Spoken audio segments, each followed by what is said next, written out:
আজ আমি এই ফুটিগদা হাই স্কুলের সম্মুখে ধর্ম সম্বন্ধে কিছু আলোচনা করবার জন্য এসেছি। তার পূর্বে আমি মঞ্চে উপবিষ্ট সুধীবৃন্দ এবং আমার ইসলাম হিন্দু খ্রিস্টান ভাই ভগিনী বৃন্দ, আমরা আজ যে ভারতবর্ষে বাস করি, সেই ভারতবর্ষ একটি সেকুলার স্টেট অর্থাৎ ধর্ম নিরপেক্ষ রাষ্ট্র। কিন্তু এই ধর্ম নিরপেক্ষ রাষ্ট্র হওয়া সত্ত্বেও আজ অনেকেই ঠিক সুবিচার অনুযায়ী তারা কর্ম পঠন পাঠন এবং বিভিন্ন জায়গায় ঠিক স্থান পাচ্ছে না।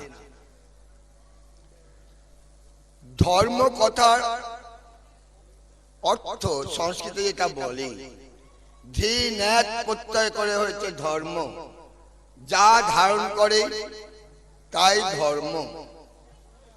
ধর্ম যেমন ইসলাম ধর্ম, হিন্দু ধর্ম, জৈন, খ্রিস্টান, বৌদ্ধ, পার্সি ইত্যাদি ইত্যাদি। কিন্তু আজ সারা ভারতবর্ষ তথা সারা বিশ্বে এই ধর্মের জিহাদ তুলে আজ অশান্তি নেমে এসেছে। কিন্তু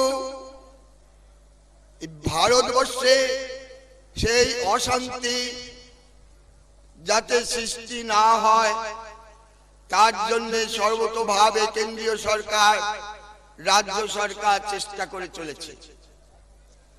কিন্তু যতই এই কেন্দ্রীয় সরকার, রাজ্য সরকার বলুক না কেন, আমরা মাইনরিটিদের জন্য অনেক কিছু করছি এবং তাদের বিভিন্ন জায়গায় যোগ্যতা অনুসারে স্থাপন করবার চেষ্টা করে চলেছি। কিন্তু কিছু কিছু ক্ষেত্রে এটা ঘাটতি আছে। তাই যাতে আমরা ইসলাম, জৈন, খ্রিস্টান এই যে মাইনরিটি সম্প্রদায়, তারা যেন এই হিন্দুদের সাথে সমভাবে তারা যোগ্যতা অনুযায়ী তারা অগ্রসর হয়, সেই চেষ্টা করা উচিত। এখন যে সময় আমি এখানে উপস্থিত হয়েছি, তখন রাজনীতির দামামা বেজে গেছে। জানেন, এই যে নির্বাচনের দিনক্ষণ ঠিকঠাক হয়ে গেছে এবং ফলাফল কবে ঘোষিত হবে তাও ঠিকঠাক হয়ে গেছে। কিন্তু বিভিন্ন রাজনৈতিক দল সকলের কাছে যাচ্ছে, গিয়ে বলছে আমরা এই করেছি, এই করব, তাই করব। ভোটের আগে অনেক কিছু তারা প্রতিশ্রুতি দিচ্ছে। ভোট শেষ হয়ে গেলে তখন তাদেরকে চেনা ভার হয়ে যাবে। তাই আমি বলছি যে আপনারা আপনাদের অস্তিত্ব বজায় রাখবার জন্য, অর্থাৎ যারা মাইনরিটি, তারা জিহাদ ঘোষণা করুন যে তারা যেন যোগ্য স্থান লাভ করে যোগ্য স্থানে তারা প্রতিষ্ঠিত হতে পারে। তবে যে এখানে যারা উপস্থিত আছেন তাদের মধ্যে অনেকেই অনেক রাজনৈতিক দলের যে ব্যক্তি আছেন, তবু ধর্মের দিক থেকে সকলে কিন্তু এক। সেখানে ধর্মকেই হাতিয়ার করলে চলবে না। আমাদের হিন্দু, মুসলমান, খ্রিস্টান আর অন্যান্য যারা আছে তারা সহাবস্থানের মাধ্যমে আমাদের দেশ ভারতবর্ষে যাতে শান্তি ফিরে আসে তার ব্যবস্থা করতে হবে। যেমন দেখুন, আমি একটা সংস্কৃত স্তোত্র বলছি। ওম যথানো দেব ব্রহ্মা লোক পিতামহ তাং পরিত্যজ্য সন্তিষ্ঠেত তথা ভববর প্রদা বেদা শাস্ত্রাণি সর্বাণি নিত্য গীতাদি কঞ্চয়াত নাবিনং তয়া দেবী চতমে সন্তু সিদ্ধায়া ও লক্ষ্মীর মেধা ধরা তুষ্টি গৌরী পুষ্টি প্রবদ্ধিতি এতবি পাইত নবীর স্থাবীর মঙ্গ। দেখুন, এক ব্রহ্ম দ্বিতীয় নাস্তি একমেব দ্বিতীয়ম, যেটা রাজা রামমোহন রায় এই ব্রহ্মের উপাসনা করে তিনি বলেছিলেন যে সাকার উপাসনা আর নিরাকার উপাসনা। সাকার উপাসনায় যে পৌত্তলিকতাবাদ, এই পৌত্তলিকতাবাদে আছে কি ওই একটা কি মস্করা করা, মজা করা, আনন্দ করা, ফুর্তি করা, কিন্তু ধর্মে তো সেটা নেই। ধর্ম পালন করতে হলে যা ধারণ করে তাই ধর্ম, অর্থাৎ সৎ চেষ্টা, সৎ কর্ম, মানব সেবা করা, এইটাই হচ্ছে একমাত্র ধর্ম।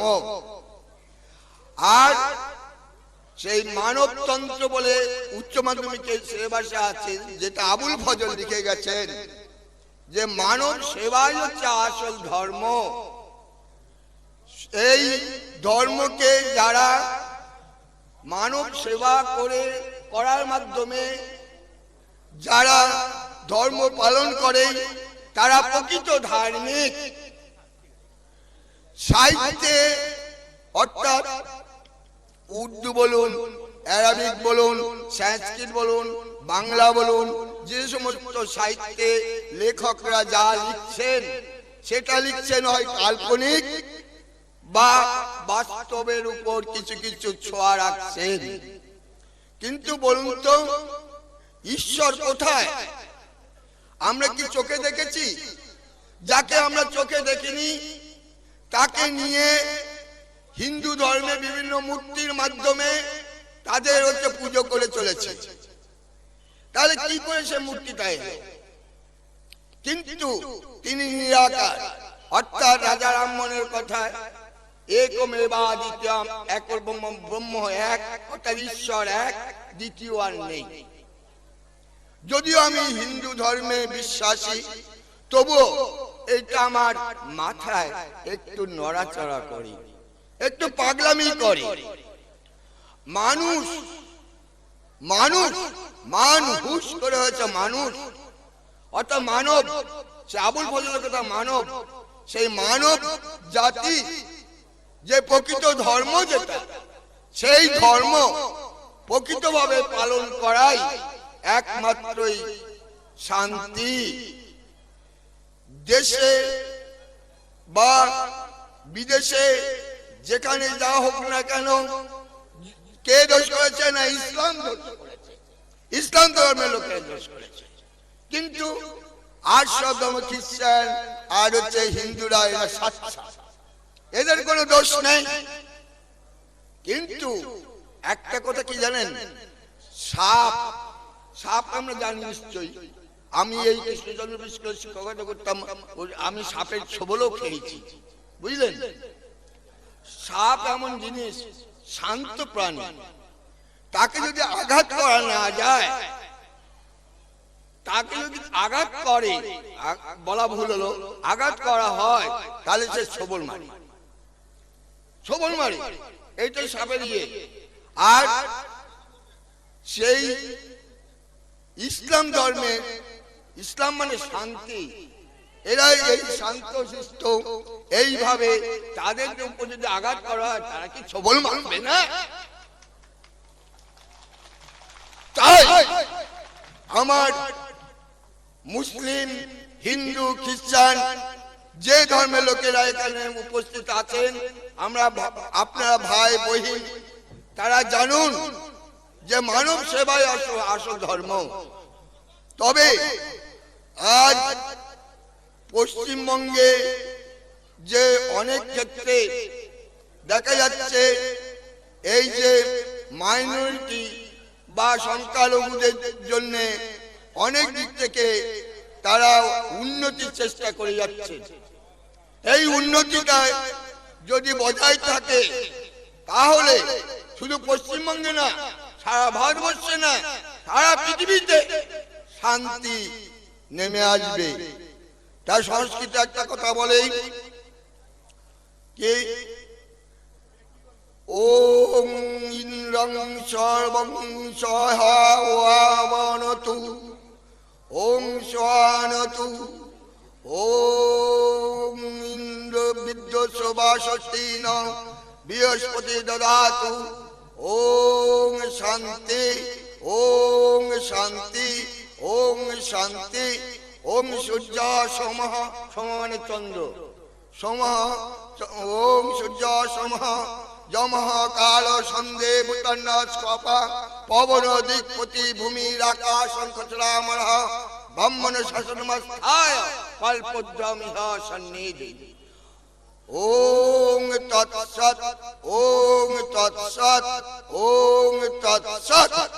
তাই এখানে যারা আছেন তারা সকলেই হিন্দু, মুসলমান, খ্রিস্টান, জৈন, বৌদ্ধ সকলে শান্তিভাবে ভারতবর্ষে যাতে উন্নতি হয়, পশ্চিমবঙ্গে যাতে উন্নতি হয় তার জন্য চেষ্টা করে যান। এবং আপনাদের যে অবস্থান, আপনারা যাতে আরো বেশি করে সুযোগ সুবিধা পান সেটা পশ্চিমবঙ্গ সরকার ঘোষণা করছেন।